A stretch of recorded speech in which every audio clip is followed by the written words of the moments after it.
c'est un moment où il y a des étudiants, c'est ça qui compte. C'est à eux que ça s'adresse principalement, au public, mais à eux. Donc que les politiques viennent, que les auteurs viennent, qu'ils parlent, qu'ils racontent. Alors il y a un petit côté entre soi, évidemment, le monde politico-médiatique est là, mais ce qui est important, c'est les étudiants, évidemment, c'est à eux que ça s'adresse. C'est ça le sujet. Le sujet, c'est de transmettre, de partager, de faire vivre et de faire se perpétuer une tradition, c'est ça qui est important. Écoutez, il y a 25 ans, qu'est-ce que je faisais il y a 25 ans? J'étais probablement au lycée, je devais être en seconde, non attendez, il y a 25 ans, j'avais 15 ans, et je devais être en seconde, et je ne sais pas si je lisais beaucoup de livres politiques, peut-être un petit peu quand même, ouais. Et 25 ans, mais ça ne nous rajeunit pas, c'est ça qui est terrible. Voilà, ça nous fait prendre conscience qu'on est vieux, c'est terrible. Donc c'est pas une bonne nouvelle, les 25 ans. De toute façon, les anniversaires ne sont jamais des bonnes nouvelles.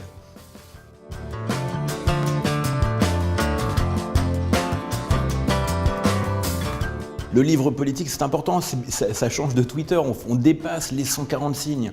On peut faire 140 000, 200 000, 300 000. C'est ça qui est important. Alors, qu'il soit écrit par des politiques, parce qu'il y a une époque où les politiques savaient sans doute mieux écrire, il y en a quelques-uns aujourd'hui qui savent le faire, Bruno Le Maire en fait partie par exemple, mais ou écrit par d'autres. C'est important, le débat aussi ne peut pas se résumer aux phrases, même à des articles de journaux. De temps en temps, il faut raconter des histoires au long, et puis ce sont des choses qui restent, qu'on ouvre des années après.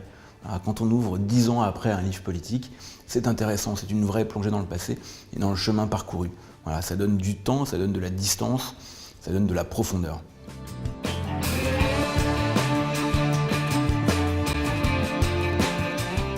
C'est un roman politique, Nous autres, de Yevgeny Zamyatin, qui a été publié en 1920, à Paris et en Russie, le début de la Russie soviétique, et qui est, à mon avis, le meilleur livre qui n'ait jamais été écrit pour décrire ce que c'est que le totalitarisme, la pensée totalitariste, les réflexes totalitaristes. Alors, dans une période comme aujourd'hui où nous avons une nouvelle menace totalitaire, et qui est l'État islamique, qui est Daesh, etc., qui est encore plus dangereux qu'Al-Qaïda auparavant, c'est intéressant de le relire.